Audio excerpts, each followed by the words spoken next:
Clint Boyer driving a Chevrolet this year for Harry Scott. Next year he takes over for Tony Stewart in the number 14. 10th fastest for Boyer, 50.66.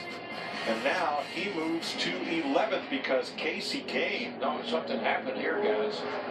Has laid down a lap of 49.80, top of the chart for Kane. Something. His lap was fast. Yeah, no kidding. Yeah, I think that's a sign of what we possibly can see. You got to understand, even though Hendrick Motorsports is 4 teams, those shops are separated, and the 5 and the 24 in one shop, the 88 and the 48 are in another shop, and it's amazing how the similarities can transfer over to qualifying. It's just that what's really impressive is this run that this 5 car's had the last couple of weeks. I mean, they've really shown some speed here the last few weeks, and a lot right here. He's a former pole sitter here, rookie Chris Buescher in the number 34 Ford, 10th fastest at a 50.24 for the Texas driver. Matt?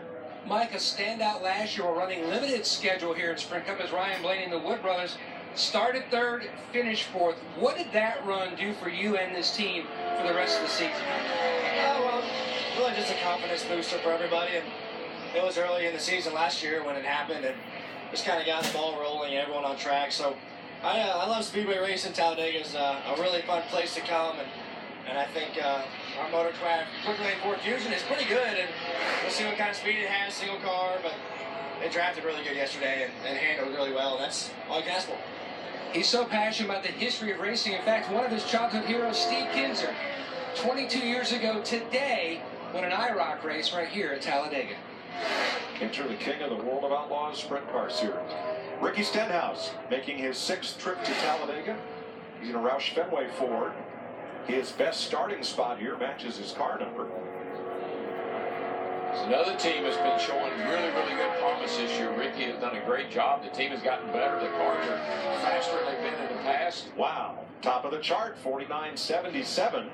And that will bump Clint Boyer out of the top dozen. I'll tell you, he stepped it up here in Talladega, and that's the Fords. So far, yeah, looks like it. Bringing the power. In practice, 5 of the fastest speeds were Chevrolet, and 5 were Fords. The quickest Toyota was Michael Waltrip, 12th.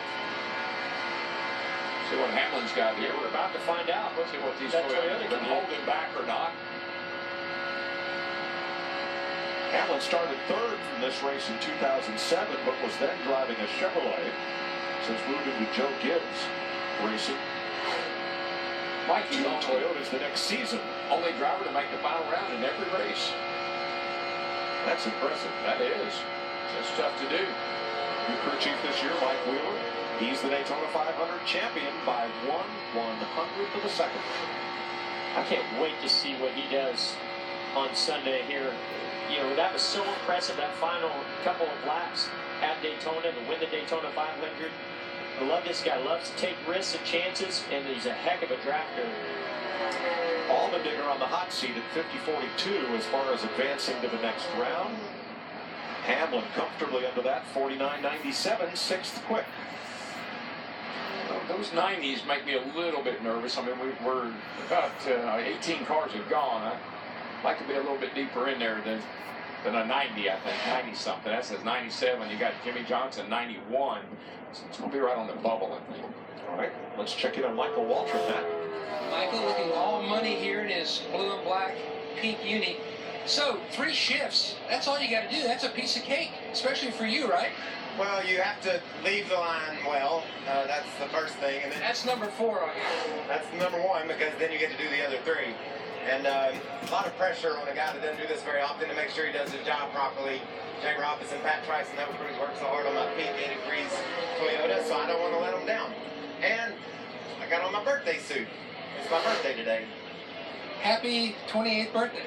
Or so, thank you. It's looking forward to getting out there and mixing it up with the stars of our sport. 58. Such an honor, privilege to get to pass Jimmy Johnson and race alongside Dale Jr. I'm really honored to be able to do this. So thanks to Peak and Toyota for everybody that gave me this opportunity. It's just a number, and I wasn't going to hate out of the draft with the real number. Carl Edwards, 2 wins in a row. He comes into Talladega with, including that run last lap defeat of Kyle Busch last week at Richmond, and Edwards is the 2nd fastest Toyota. He is less than 100th of a second behind teammate Denny Hamlin. Do we know if he and teammate Kyle Busch had conversed since then? Nice little bump and run. You know, sometimes it's what you don't say that actually is more important. If they have, we've not seen it reported. No. We'll have to check on that.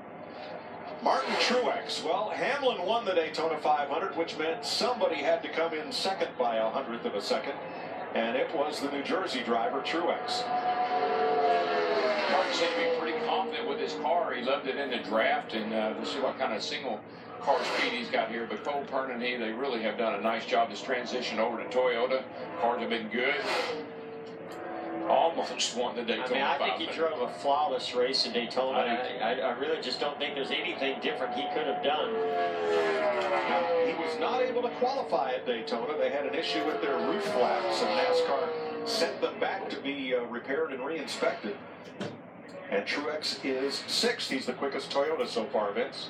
Well, the restricted play races are a bit of an equalizer. Give those in the back, the underdogs, so to speak, more of an opportunity. Michael McDowell is one of those. Why do you feel like you have an opportunity for success in the play races? Well, you know, we've seen the pack, and it provides an opportunity, you know, and for us, the Circle Sport Line Family Racing, we've had some good runs, so that gives us confidence going into it.